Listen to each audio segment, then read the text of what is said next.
to us once Wukong reached level 5. We'd like to think of the Pillar Stance as the antagonizing cheeky shit moveset. In Pillar Stance, Wukong sits atop his staff. If you're able to hold this position and build your focus meter, the staff gets longer and longer and longer. This goads his enemies into range before unleashing a mega ground slam assault, practically one-tapping anyone caught under his staff.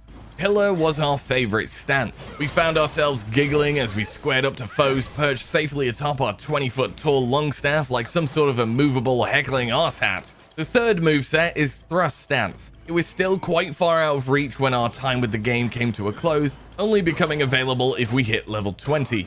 I suppose you can blame this on how long we sat on our black iron pillar like the brave little monkey we are.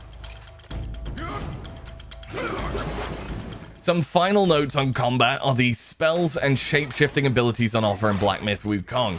Each offers a wide range of strategic options to control the battlefield in your favor. By progressing through the story or by beating specific enemies, Wukong can learn spells. Like the aptly named Immobilize spell, which when cast consumes mana to freeze an enemy in place for a limited amount of time, opening them up for a barrage of bonks. There's no definite number of spells we're likely to see in the game yet, but there should be a fair few.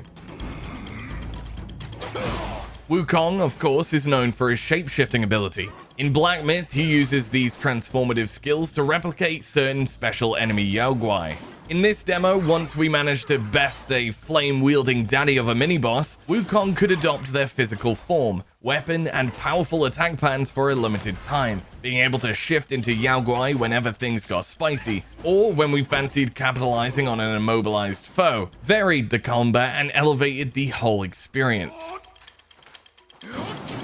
At first glance, you'd be forgiven for thinking Black Myth Wukong was a Souls-like game. There are a lot of similarities to Dark Souls. Vanquish an enemy, gain willpower, kinda like Souls. Need to replenish your health? Drink from your gourd, kinda like flasks. You get the idea, right? Black Myth Wukong draws a lot from the genre, but in actuality is more comparable to an action RPG. Game Science opted for a more traditional skill tree, instead of tying character abilities to weapons and armor. Stances are unlocked by reaching levels and enhanced by spending earnable sparks on foundation skills or stance upgrades. Also, rather than punish the player for dying, it encourages strength and power with an awesome amount of named boss fights. Black Myth definitely feels easier than your traditional Souls-like, but strikes a solid balance between that and an action RPG. Now, there's plenty more we'd love to say about Black Myth Wukong, but considering the game is still in active development and subject to change, we'd prefer to wait until its full release before definitively expressing how we feel. And before you ask,